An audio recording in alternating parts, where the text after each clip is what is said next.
नमस्कार, स्वागत है आपका आपके अपने यूट्यूब चैनल पर। आज की जो बात करने वाले हैं, आपकी सोल की बारे में बात करने वाले हैं। आपकी सोल की जर्नी के बारे में बात करने वाले हैं। आपकी सोल कहाँ से इस पृथ्वी पर अवतरित हुई है, उसके बारे में बात करने वाले हैं। उस सोल का पर्पस क्या है? क्या पर्पस लेकर के वो सोल इस दुनिया में आई है? क्या उसको करना है, क्या नहीं करना, इसके बारे में बात करेंगे। आपने एक कहावत सुनी होगी, कहावत नहीं है, एक शेर है जो पहले पुरानी फ़िल्मों में पर्दे पर जब फ़िल्म चलती थी तो आता था। तो वो शेर जो था, वो ऐसा था कि खुदी को कर बुलंद इतना कि हर तकदीर से पहले खुदा तुझसे पूछे बता तेरी मर्ज़ी है क्या? तो ये शेर ऐसे नहीं बना। इसका मतलब ये है कि जब भी कोई सोल इस धरती पर अवतरित होती है, जन्म लेती है, तो उसके पहले परमात्मा के दरबार में हाज़िर होती है और परमात्मा उससे पूछता है कि बताओ, आपका ये बैंक बैलेंस है कर्मों का, कौन-कौन से कर्मों को आपको फेस करना है, क्या करना है, सुख भोगना है, दुख भोगना है, कैसे करना है। तो वो शेर ऐसे नहीं बना। हर सोल के जन्म से पहले उसको पूछा जाता है, उसका परिवार निर्धारित होता है कि इस परिवार में जाएगी, ऐसा इसका जीवन होगा, ऐसा ये कर्म करेगी, सब कुछ ये इसका भाई बहन ये सब ऐसा होगा। नहीं तो आप खुद सोचिए कि क्यों आप एक पर्टिकुलर परिवार के अंदर जन्म लेते हैं, एक पर्टिकुलर फैमिली आपको मिलती है, भाई बहन यार दोस्त मिलते हैं, उसकी कोई ना कोई तो वजह होगी। अब इसका लॉजिक कोई नहीं है, ये लिखा कहीं नहीं हुआ। लेकिन ये शेर जो है अपने आप में बहुत कुछ बयान करता है। तो इसको देखना हो तो कैसे देखेंगे कि आपकी सोल किस लोक से आई है? वो आपके चार्ट में प्लेस्ड प्लैनेटों की डिग्री के थ्रू देखा जा सकता है कि आपकी जो यात्रा हुई है सोल की, वो किस लेवल से, किस प्लैनेट से आई है, किस ग्रह से आई है। 7 लोक बताए गए हैं, सप्त लोगों का, 7 प्लेन्स। आप देखो 7 ही ग्रह हैं, 2 राहु केतु वो छाया ग्रह हैं। 7 ही ग्रह हैं, 7 ही लोक हैं, 7 ही सप्तऋषि हैं, ठीक है? 7 ही रंग हैं, ठीक है? ऐसे और भी बहुत से 7 ही दिन हैं, जो वीक के दिन होते हैं, सप्तवार। तो ये 7 की कहानी बड़ी अजीब है। तो आज उसी में से एक कहानी को डिकोड करने की कोशिश करेंगे कि आपके चार्ट से आप कैसे देख सकते हैं, आप किस लोक से आए हैं, क्या आपका मोटिव है जीवन का, क्या आपको करना पड़ेगा, कहाँ पर आपको मुश्किलें आएँगी, ये सब इस वीडियो में बात करेंगे और उसका जो भी उपाय होगा, रेमेडी जो सिंपल सी रेमेडी होती है, उसके बारे में हम बात करेंगे। तो फॉर्मेट तो चलो छोड़ ही दो आप, फॉर्मेट को क्या करना, वो तो जिसने करना लाइक कर देना, जिसने शेयर करना है कर देना, सब्सक्राइब करना है कर लेना। तो सीधा-सीधा अपने मुद्दे पे आते हैं। आपका जब जन्म होता है, तो जन्म के समय ग्रहों की डिग्रियाँ होती हैं। उसमें 7 ग्रहों की डिग्री ली जाती है, राहु केतु को नहीं लिया जाता। लेकिन के एन राव साहब ने राहु को भी लिया है। अब राहु को तब लिया जाता है डिग्री के अंदर, उस सिस्टम के अंदर, जब किसी ने संन्यास की तरफ जाना हो, संन्यास लेना हो, सन्यासी, साधु बनना हो, तब आप राहु की पोजीशन देख करके आप इसका आइडिया लगा सकते हैं कि मुझे संन्यास में जाना चाहिए कि नहीं जाना चाहिए। लेकिन इसमें कन्फ्यूजन है, क्योंकि राहु की डिग्री हमेशा उल्टा चलता है। तो अगर आपके राहु पर मान लीजिए 27 डिग्री का, 28 डिग्री का, बाकी के ग्रह उससे कम है, तो आप कहोगे यार राहु मेरा आत्मकारक है, पर नहीं, क्योंकि वो रिवर्स मोशन के अंदर है, वो सिर्फ 2 डिग्री 3 डिग्री ही चला है। अगर राहु सबसे कम डिग्री का है, तब आप देख सकते हैं कि राहु आपका आत्मा कारक बनकर के आया है, तो वो आपको स्पिरिचुअलिटी की तरफ ले जा सकता है। और स्पिरिचुअलिटी क्यों, राहु का स्पिरिचुअलिटी से क्या लेना देना। तो सबसे बड़ी बात है, लोग बोलते हैं केतु महाराज जो है स्पिरिचुअलिटी के कारक है, बात सही, लेकिन स्पिरिचुअलिटी शुरू राहु से होती है। लाल किताब में पंडित जी ने 12वां घर राहु को दिया है, छठे घर केतु को दिया है, लेकिन साथ में यही बोल दिया कि दोनों नीच है। तो ये थोड़ा कंफ्यूजन वाला सिस्टम है। छठा घर जो है वो साधना का है और केतु जो है वो स्पिरिचुअलिटी का हाईएस्ट लेवल है। तो साधना अगर आपको हाईएस्ट लेवल मान लो मोक्ष की तरफ जाना है तो केतु को 12th हाउस में चाहिए, राहु छठे हाउस में चाहिए। छठा हाउस साधना का है। अब जब तक आपका माइंड स्टेबल नहीं होगा तब तक आप साधना की तरफ जा ही नहीं सकते, सोच ही नहीं सकते।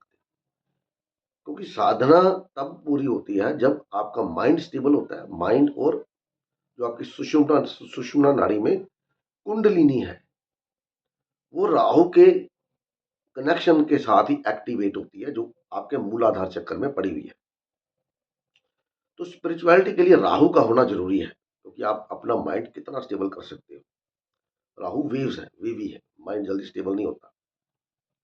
तो इसको अगर देखना हो तो आप देख लो, जहां पर भी आपका राहु चार्ट में बैठा हुआ है वहां पर आपके थॉट्स बड़े वेवी हैं, स्टेबिलिटी नहीं है वहां पर। अभी आप कुछ सोच रहे हो, बाद में कुछ और, कभी कुछ और। इसलिए राहु लगन के अंदर होता तो आदमी की लाइफ हमेशा ऊपर नीचे रहती है। अगर आपका राहु लगन में बैठा हुआ है तो आप देख लो, आपकी लाइफ हमेशा रोलर कोस्टर की तरह रहेगी। ये भूल जाइए कि आपकी लाइफ स्टेबिलिटी में चलेगी, मतलब ही नहीं, उसका हैबिट है। तो जब तक आप राहु को मास्टर नहीं कर लेते तब तक आपका लाइफ ऐसा ही रहेगा। आगे चलते हैं। तो सबसे पहले बात करते हैं सूर्य। इसमें आत्मा कारक जो प्लैनेट ने सबसे हाईएस्ट डिग्री अटेन करी है आपके चार्ट में, वो उसको आत्मा कारक बोला गया है जैमिनी एस्ट्रोलॉजी के अंदर। और जो मंत्रेश्वर ने लिखी है फल दीपिका, उसमें उन्होंने इन सब लोगों का वर्णन दिया है। तो अगर आपका सूर्य आत्मा कारक है और अगर आपका चंद्र आत्मा कारक है तो आपका जन्म जो है, आपकी आत्मा जो है वो कैलाश पर्वत से आई है। क्यों? क्योंकि सूर्य देने का कारक है, चंद्रमा आपका मन है, और भगवान शंकर के मस्तक पर चंद्र हमेशा विराजमान रहता है, इसलिए उनको चंद्रशेखर बोला गया। चंद्र रस है, आपकी जीवा का रस, आपके जीवन का रस, जितने प्रकार के रस हैं वो सब चंद्र के अधीन है। आत्मा सूर्य की है। अब आप देखो, भगवान शंकर जो है हमेशा देने की मुद्रा में रहते हैं, देने के मूड में रहे, इसलिए उनको भोलेनाथ बोला गया। जितने भी असुर हैं, देव हैं, सब भगवान शंकर की आराधना करते हैं, खास करके असुर, क्योंकि भगवान शंकर कभी भी पक्षपात नहीं करते। वो हमेशा दानवीर हैं, देते रहते हैं, ले लो क्या चाहिए ले लो। वो कभी नहीं कहते कि मेरे को दो, ठीक है। जो भी उनके पास आता है, जो उनके मतलब का नहीं होता, वो दे देते हैं। अब कहाँ रहते? कैलाश पर्वत पे, बर्फ ही बर्फ है, ठीक है। भगवान विष्णु का रहते हैं वैकुंठ, वैकुंठ धाम में, जहां पर क्या है, लग्जरी ही लग्जरी है, माता लक्ष्मी का साथ है। तो चंद्रमा अगर, सूर्य अगर आपका आत्म कारक है तो आप कैलाश पर्वत से आए हैं, और आपका जो जन्म का मोटिव है वो मोटिव है देना।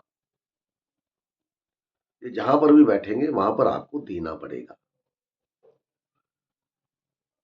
चंद्रमा घूमने का कारक है, मूव करता ना 1 डिग्री, तो आपको घूमना फिरना बड़ा पड़ेगा।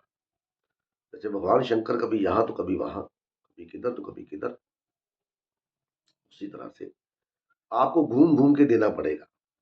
अब वो फूड दीजिए, पैसा दीजिए, जमीन दीजिए, किसी को मन का सुकून दीजिए। चंद्रमा मन का सुकून है, तो देना पड़ेगा आपको, कर्म है आपका। और यही सबसे बड़ा उपाय है कि आप देते वक्त अपना हाथ मत रोके, जितना आप देंगे उतना आपका बढ़ता जाएगा।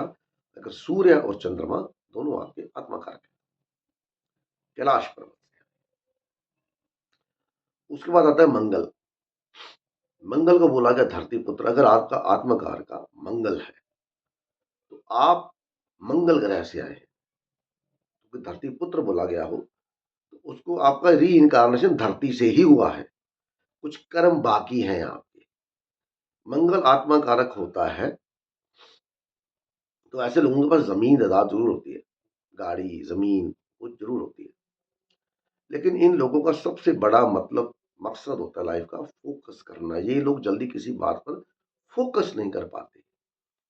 एक समय में 2-2 3-3 काम करने का प्रयास करते हैं। सबसे बड़ा जो इनको कंट्रोल करना होता है वो होता है अग्रेशन। गुस्सा अपना कंट्रोल करना चाहिए। वाणी पे कंट्रोल, थर्ड हाउस का मालिक है, कारक है। तो वाणी को कंट्रोल करना, भी किसी को कब क्या बोलना है, अपशब्द का इस्तेमाल कम करना, और यही इनकी सबसे बड़ी कमजोरी है। तो इनको चाहिए कि हमेशा गाड़ी आराम से चलाएं, बात करते वक्त अपनी वाणी पे कंट्रोल रखें, बड़ों को इज्जत दें। मंगल की एक हैबिट है कि वो जब उसका दिमाग खराब होता है, गुस्सा आता है, तो वो सामने वाले को देखता नहीं कि वो कौन है, बड़ा है, छोटा है। छोटा तो चलो समझ में आता है, तो वो बड़े का भी अपमान कर देता है। यही उसकी सबसे बड़ी मजबूरी है, कमजोरी कह लीजिए। इसी को मास्टर करना है। धरती मतलब क्या है? धरती का पेशेंस, सहनशीलता। आप धरती में बीज बोते हैं किसी भी तरह का, पेड़ का, फल का, सब्जी का, तो बदले में आपको वो क्या देती है? कितना ही फल, कितनी सब्जियां दे देती है। पेशेंस है उसके अंदर। तो वही पेशेंस, अगर मंगल अगर आपका आत्मा कारक है तो आपके अंदर वो पेशेंस चाहिए।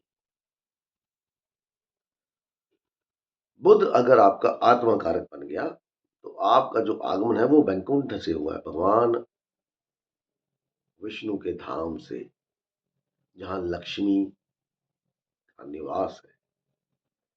और लक्ष्मी क्या है? चंचल।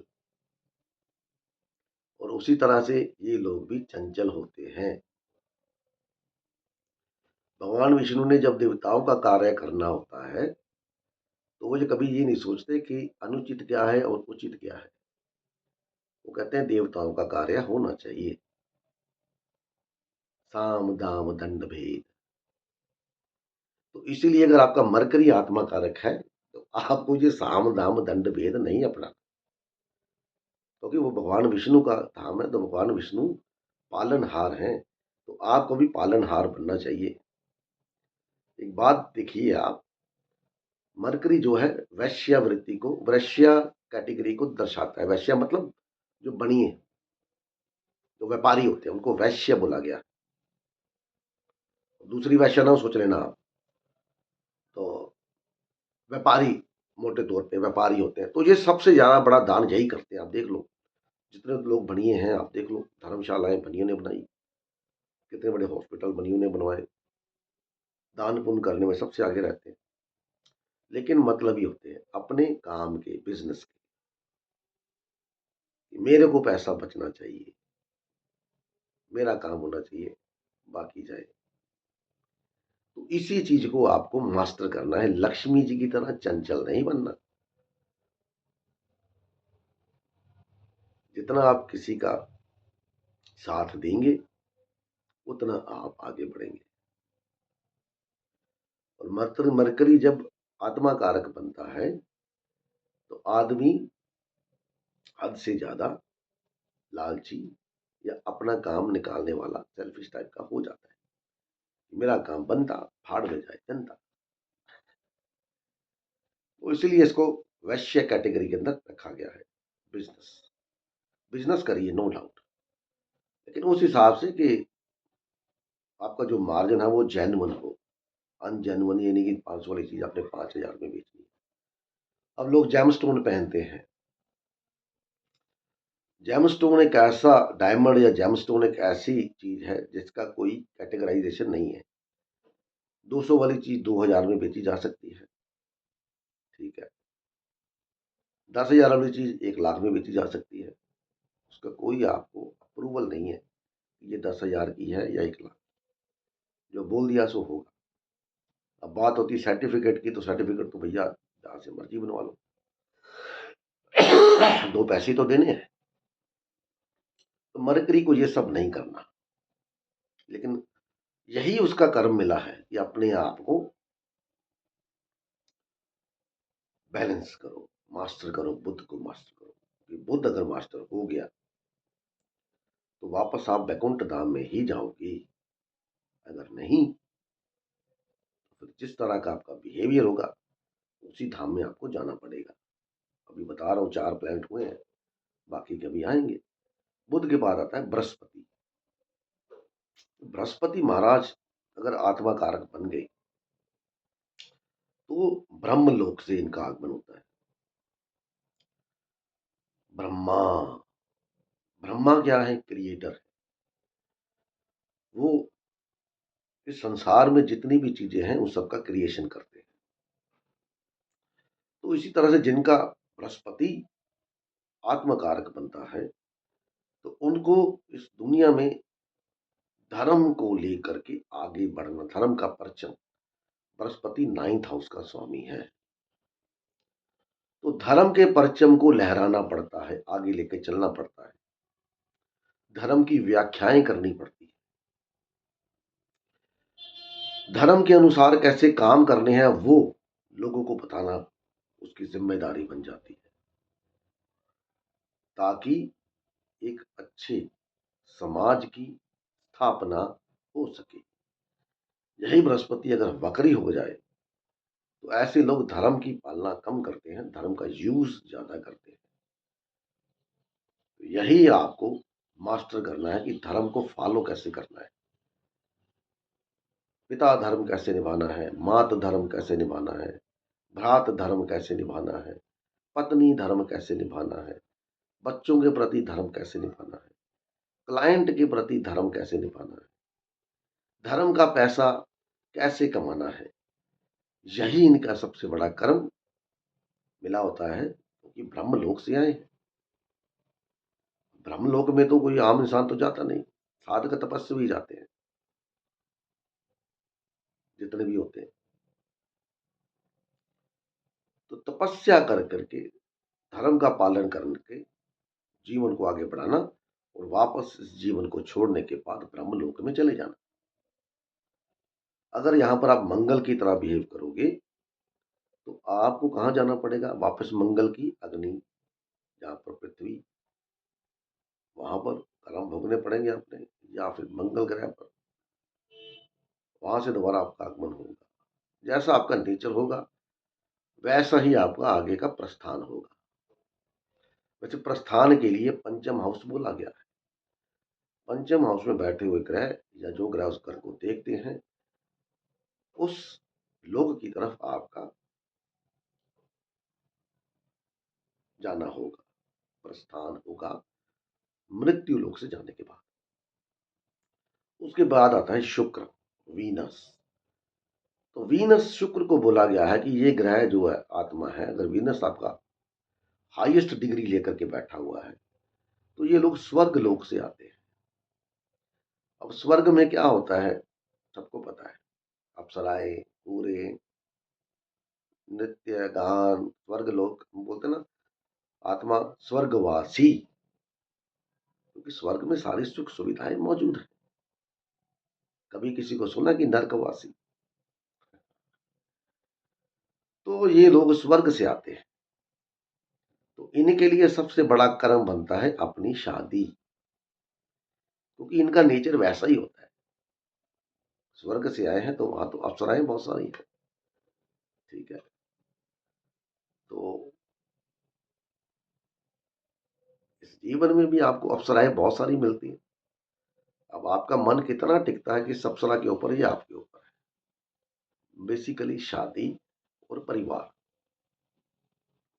ये आपका कर्म बनता है, क्योंकि आपको जब भी भेजा जाता है आपके कर्मों को टेस्ट करने के लिए भेजा जाता है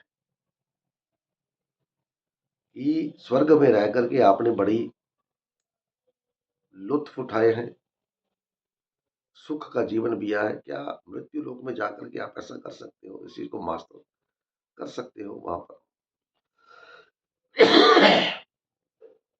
तो मृत्यु लोक एक्चुअली में टेस्ट, आप एजुकेशन पढ़ते ना, हम जैसे पढ़ते थे तो 1 साल पूरा पढ़ते थे, उसके बाद फाइनल पेपर आते थे, तो फाइनल पेपर में पास हो गए तो वो अगली क्लास के अंदर।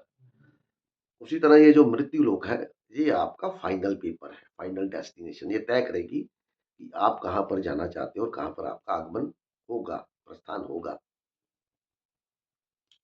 कि आप में अभी भी वो है सत्व या ताकत कि आप उस चीज़ को कंट्रोल कर सकते हैं। तो वीनस आत्मा कारका का मतलब कि आपकी मैरिज लाइफ को आपको मास्टर करना है। चाहे आप फीमेल हो, चाहे आप मेल हो। मेल के चार्ट में वीनस है पत्नी का कारक और फीमेल के चार्ट में मंगल है। और अगर मंगल फीमेल के चार्ट में आत्मा कारक बन गया तो आपको अपनी शादी को मास्टर करना एक और कार्य साथ में जुड़ जाएगा। मेल के चार्ट में फीमेल अगर वीनस अगर हाईएस्ट डिग्री लेकर के बैठा है, आत्मा कारक है, तो रिलेशनशिप को, लस्ट को कंट्रोल करना वो आपके ऊपर डिपेंड करेगा कि आपका प्रस्थान दोबारा स्वर्ग लोक में होगा या कहाँ होगा। वो आप खुद अपने नेचर से देख सकते हैं, जो मैं बता रहा हूँ। वहां पर ही आपका आगमन प्रस्थान होगा मृत्यु लोक छोड़ने के बाद, जैसा आपका नेचर होगा। उसके बाद आते हैं शनिदेव महाराज। अब शनिदेव महाराज अगर आपके आत्मा कारक बन गए तो आप आयो यमलोक से। अब यमलोक में यमराज को कभी छुट्टी मिलती है क्या? किसी काम के लिए कोई छुट्टी नहीं मिलती। यमराज एक ऐसे अ, देवता हैं जिनको कभी कोई छुट्टी नहीं मिलती। वो हमेशा चौबीसों घंटे अपने काम के ऊपर रहते हैं। तो शनि देव अगर आपके आत्मा कारक है तो आपको आराम नहीं मिलेगा। बहुत सारा कंफर्ट मतलब बहुत सारा हार्ड वर्क करना पड़ेगा। नरेंद्र मोदी साहब का शनि आत्मा कारक है। तो आप देख लो वो क्या बोलते हैं, मैं 35 साल भिक्षा मांग के खाया। कितना उन्होंने हार्ड वर्क किया। और उसके साथ ही वीनस बैठा हुआ है जो कि अमात्य कारक है। तो उनका हार्ड वर्क सफल हुआ और वो स्वर्ग जैसी जिंदगी जी रहे हैं, स्वर्ग लोक जैसी। हर तरह की सुख सुविधाएं, सब कुछ आपको पता ही है। कितने लाख का चश्मा, कितने लाख की जैकेट, कितने लाख की घड़ी, पेन, ये सब। तो शनि देव ने उनको फल दिया ना। अभी जैसे कर्म होंगे उसके बाद वैसा ही प्रस्थान, उसी तरफ प्रस्थान हो जाएगा। तो इसी तरह से शनि देव अगर आपके आत्मा कारक है तो आपको लाइफ में बहुत सारा हार्ड वर्क करने के बाद शनि जब भी देते हैं ना, धीरे धीरे देते हैं। पहले आपको टेस्ट करते हैं कि पेशेंस कितना है, तब जाकर के आपको वो फल देते हैं।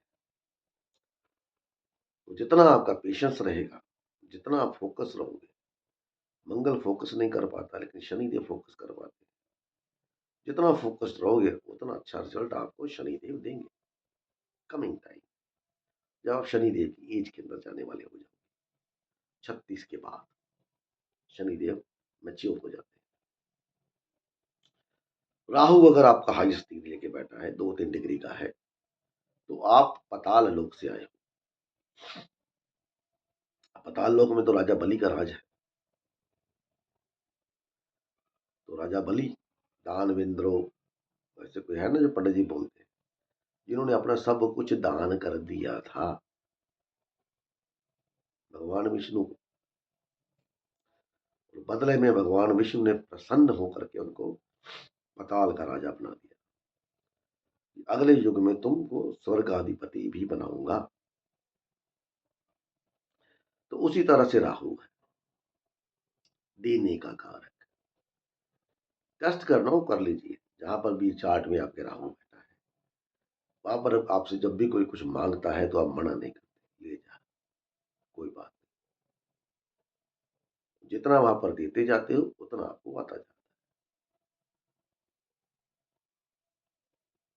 राजा बलि, याद रखिएगा। उसके बाद आ गया केतु। अब इन दोनों में से, दोनों की डिग्री तो सेम ही रहती है, दोनों में से कैसे करोगे? तो दोनों में से ऐसे करोगे, आपको देखना पड़ेगा कि कौन ज्यादा बलशाली है, किसका मालिक। मान लीजिए केतु लियो साइन के अंदर है तो सूर्य कहां पर बैठा है, और केतु लियो में तो राहु कुंभ में होगा, तो शनिदेव महाराज कहां बैठे? जिसकी स्थिति बढ़िया होगी अब मान लीजिए शनिदेव महाराज 8वें घर में है, 7वें में, छठे में है, सूर्य चौथे में है, 5वें में है, तो शनिदेव बली हो गए, क्योंकि देखबल मिलता है 7वें घर में, उच्च के होते हैं। अब शनि यही शनि है आपका 1 से लेके मतलब 11 से लेकर के तीसरे हाउस तक हो, और सूर्य आपने 9वें, 10वें, 11वें हाउस के आसपास हो, तो सूर्य बली हो गया, तो केतु बली हो गया। तो केतु अगर बली है तो कहाँ से आप आए हो? नरक से, हेल। तभी आप कोई ग्रंथ पढ़ोगे ना जिसमें बताया गया होता कि ऐसे मृत्यु के बाद वो गरुड़ पुराण रखते हैं, तो उसमें बताते हैं ये वाला नर्क, वो वाला नर्क, वो सब जमीन के नीचे है।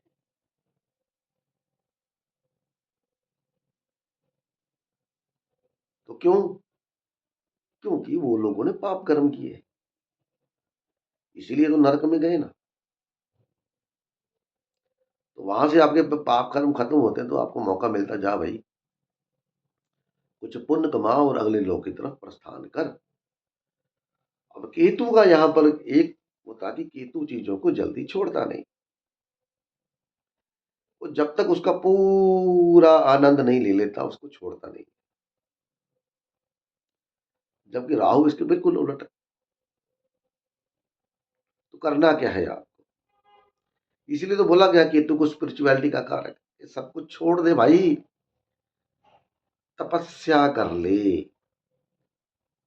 साधना करके आगे बढ़, लेट इट गो। इसलिए वो बार बार ब्रेक देता है कि मेरे को, जैसे आप डेली आपको दाल रोटी दी जाए तो आपका यार क्या रोज रोज दाल रोटी, अभी कुछ और तो बना लो, सब्जी तो कम से कम और बना लो, रोटी तो चलो भैया। तो एक दिन आपको मिल रही है आलू की सब्जी, एक दिन पनीर की सब्जी, एक दाल, कभी कुछ कभी कुछ, तो आपको शिवा खाना बड़ा आनंद आ गया। और एक ही आइटम आपको रोज मिलती रहे तो आप क्या करोगे? परेशान हो जाओगे ना यार, क्या है यार रोज वही वही वही वही। That is what the Ketu is. तो केतु को मास्टर करने के लिए आपको चीजों को छोड़ना पड़ेगा, और इतनी इजीली आप चीजों को छोड़ते नहीं जहां पर भी केतु बैठा हो।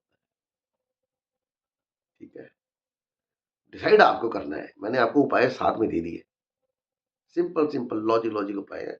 कोई ये नहीं कि ये करो वो करो ऐसे करो, मैं फालतू को उपाय देता ही नहीं।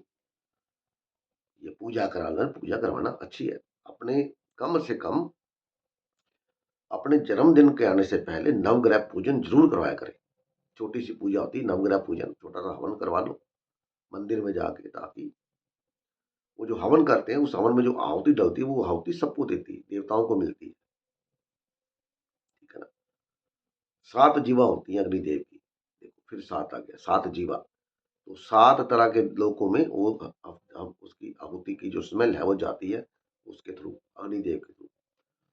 और जो आहुति हवन करते हुए हवन कुंड से बाहर गिरती है वो सारी असुरों की होती है। तो कभी भूल के भी वो उस आहुति को इकट्ठा करके हवन कुंड में मत डालिएगा, अगर आप करते हैं तो। वो जो बाहर गिर गई है उसको ऐसे उठा के आप जल प्रवाह कर दें या कहीं रख दें, कुछ भी करें, क्योंकि वो जो बाहर गिरती है हवन कुंड के, वो असुरों की होती है, उसके ऊपर असुरों का अधिकार होता है। और असुर का अधिकार इकट्ठा किया और हवन कुंड में डाल दिया, अगर आप देवताओं को दे दोगे तो असुर रुष्ट हो जाते हैं। फिर अगर असुर रुष्ट हो गए तो आपके जीवन से पैसा, लग्जरी, ये सब, क्योंकि ये नहीं देते हैं असुर। पैसा देना हो असुर, यही दे सकते हैं। एक छोटा सा वीडियो था, उम्मीद है पसंद आएगा। तो किसी को अगर चाहे तो कोई टाइम स्टैम्प डाल देना भैया, लोग बोलते टाइम स्टैम्प नहीं डालो, मेरे पास इतना टाइम तो होता नहीं है टाइम स्टैम्प डालूं। अगर आप में से कोई डाल देगा तो बड़ी मेहरबानी उसकी, कुछ लोग हैं बहुत बढ़िया हैं। वीडियो कैसा लगा बताइएगा, अब यहाँ तो कौन बनेगा मेरे को पता नहीं। मिलते हैं अगली वीडियो में, तब तक के लिए नमस्कार।